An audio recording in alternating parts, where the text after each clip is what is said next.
विश्व के बृहत्तम लोकतंत्र के सबसे सजग और सबसे सशक्त नागरिकों को एक सजग और सशक्त नागरिक का सादर प्रणाम। मैं सुधांशु रघुवंशी आज मेरा युवा भारत विकसित भारत 2047 तक युवा के लिए और युवा के द्वारा इस विषय पर अपने विचार लेकर यहाँ उपस्थित हूँ। महोदय, सर्वप्रथम मैं यह बताना चाहूंगा कि हमारा भारत है क्या। विष्णु पुराण में यह पंक्तियां आती हैं, उत्तरम यत् समुद्रस्य हिमाद्रश्चैव दक्षिणम वर्ष तद भारतम नाम भारतीय संतति।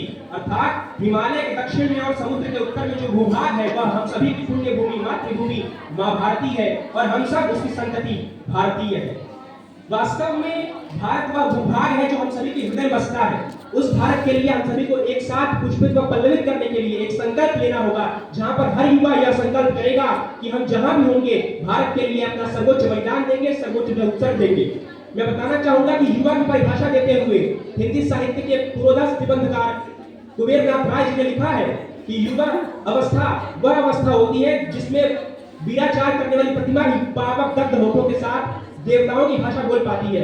या आसान शब्दों में कहें तो वाल्टर डिज़राइली ने कहा है कि इस दुनिया में जो भी चीजें आश्चर्यजनक हुई है उसमें संदेह नहीं कि वो युवाओं ने की है। यह युवा की शक्ति है।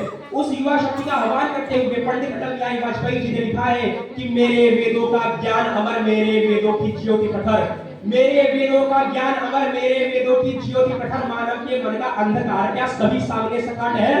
मेरा स्वर नभ में गहर है, मेरा स्वर नभ में गहर है, सागर के जल में छहर छहर, इस कोने से उस कोने तक कर सकता जगती सौरभ में। भारत तन मन भारत जीवन, रग रग भारत मेरा परिचय, रग रग भारत मेरा परिचय। आज हमारे भारत की जनसंख्या 140 करोड़ है, किंतु यहाँ जितने लोग बैठे हुए हैं वे सभी 1/140 करोड़ भारतवर्षी हैं। यदि हम इस बात का आह्वान करके इस बात को मान ले कि हम सभी 1/140 करोड़ भारतवर्षी हैं और जो भी हम कार्य करेंगे वो भारत के लिए करेंगे, भारत के द्वारा ही करेंगे, तो वो दिन दूर नहीं जब आजादी के 100 वर्ष पूर्ण करने के बाद हमारा राष्ट्र एक विकासशील राष्ट्र नहीं अभी तक विकसित राष्ट्र बन जाएगा। एक युवा क्या कार्य कर सकता है, मैं आपको बताना चाहूंगा कि एक युवा मस्तिष्क जो मस्तिष्क होता है जिसमें सबसे पहले नवोन्मेषी विचार आते हैं। उदाहरण के लिए आपने कक्षा 7 या 8 में एक रासायनिक प्रक्रिया पढ़ी होगी। इन रासायनिक प्रक्रियाओं के माध्यम से यदि आप समाज को यह संदेश दें कि हम किस प्रकार से प्रेम, शांति, सहिष्णुता, एकाग्रता, एकता का भाव बढ़ा सकते हैं तो बड़ी कृतार्थता होगी। उदाहरण के लिए कक्षा 7 या 8 में आपने एक रासायनिक प्रक्रिया पढ़ी होगी कि हाइड्रोजन यानी हाइड्रोजन खुद जलता है और ऑक्सीजन जलने में सहायक होता है, किंतु जब हाइड्रोजन और ऑक्सीजन मिल जाता है तो वो पानी का निर्माण करता है और पानी भीषण से भीषण आपको बुझा सकती है। अर्थात जब तक हम अलग अलग रहेंगे, जब तक भारत का हर युवा अलग अलग रहेगा, धर्म, जाति, पंथ या मजहब के नाम पर अलग अलग रहेगा, वो केवल जलेगा और जलाएगा, किंतु जब वो सब एक साथ आ जाएंगे तो पानी निर्माण करेंगे जो भीषण से भीषण आपको सहजता से बुझा सकती है। इस प्रकार के नवोन्मेषी विचारों के लिए हम लोगों को आवश्यकता है कि हम एक ऐसे युवा के रूप में उभर कर आए जिस युवा की परिकल्पना करते हुए किसी कवि ने कहा है कि जाग नौजवान जाग, भारती के लाल जाग, जाग और जग जगा, जाग और जग जगा, देश स्वाभिमान जाग, जाग नौजवान जाग। मैं आप सबको इस बारे में बताना चाहूंगा कि भारत एकमात्र ऐसा देश है जहां पर युवा जनसंख्या सबसे अधिक है, इसीलिए भारत को युवा राष्ट्र कहा गया। भारत के यशस्वी प्रधानमंत्री आदरणीय श्री नरेंद्र मोदी जी ने यह बात कही है कि जो विकसित भारत है उसका लाभार्थी भी युवा है, उसका संवाहक भी युवा है। जैसा कि मेरे एक मित्र ने कहा भी कि भारत जो इंग्लिश में इंडिया कहते हैं और इंडिया का पहला अक्षर आई है और आइडिया का पहला अक्षर भी आई है। आई यानी मैं, यानी किसी भी विकास की सोच की शुरुआत आई से होती है, यानी खुद से होती है।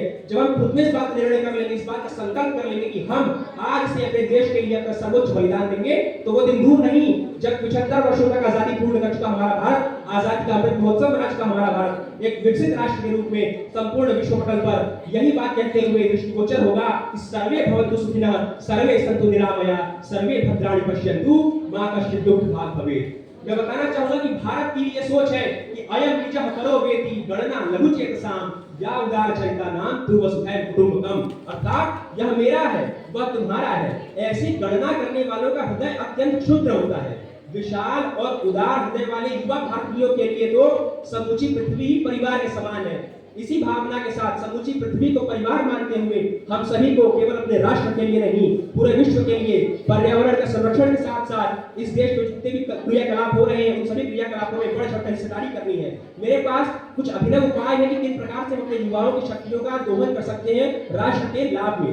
सबसे पहले मैं उदाहरण देना चाहूंगा कि हमारे गांव में जिला स्तर पर कुछ ऐसे किसान केंद्र, कुछ स्वास्थ्य केंद्र होते हैं जहां पर ऐसे कई युवा हैं जो बेरोजगार और पढ़े लिखे हैं। उनकी पढ़ाई लिखाई को हम यदि दोहन करें और उनका यूज करें, प्रयोग करें, तो हम एक ऐसे किसान केंद्र का, एक ऐसे राष्ट्र का निर्माण कर सकते हैं जो जमीनी स्तर पर, ग्रामीण हकीकत के स्तर पर एक ऐसा राष्ट्र बन सकता है जो विकसित हो जाएगा, विकासशील नहीं रहेगा। मैं बताना चाहूंगा कुछ ऐसे युवा है जो तकनीकी कारणों से किसी भर्ती में पीछे हट गए हैं, उनको, उनकी शक्ति को हम यदि हम समेकित कर लें तो हम ऐसा कर सकते हैं कि जो होमगार्ड की नौकरियां होती हैं वहां हम उनको लगा सकते हैं और उन्हें स्टिपेंड भी दे सकते हैं। इस तरह के कुछ नवोन्मेषी विचारों के साथ साथ, इन सभी विचारों के साथ साथ हम आगे बढ़े तो भारत एक दिन ऐसा राष्ट्र बनेगा जो संपूर्ण विश्व को लगातार यह शिक्षा देगा, संग गच्छध्वं संग वदध्वं संगो वनांसि जानताम्।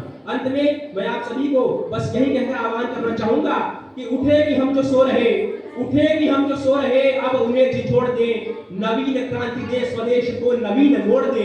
उठे कि हम जो सो रहे, अब उन्हें झिझोड़ दे, नवीन क्रांति दे, स्वदेश को नवीन मोड़ दे, देश के चरित्र को पवित्रता से जोड़ दे, न छोड़े भारतीयता, न छोड़े भारतीयता, न भूले मानवीयता। विवेक से अनेकता में एकता बनी रहे, अनेकता में एकता बनी रहे। बहुत बहुत धन्यवाद। जय हिंद, जय भारत।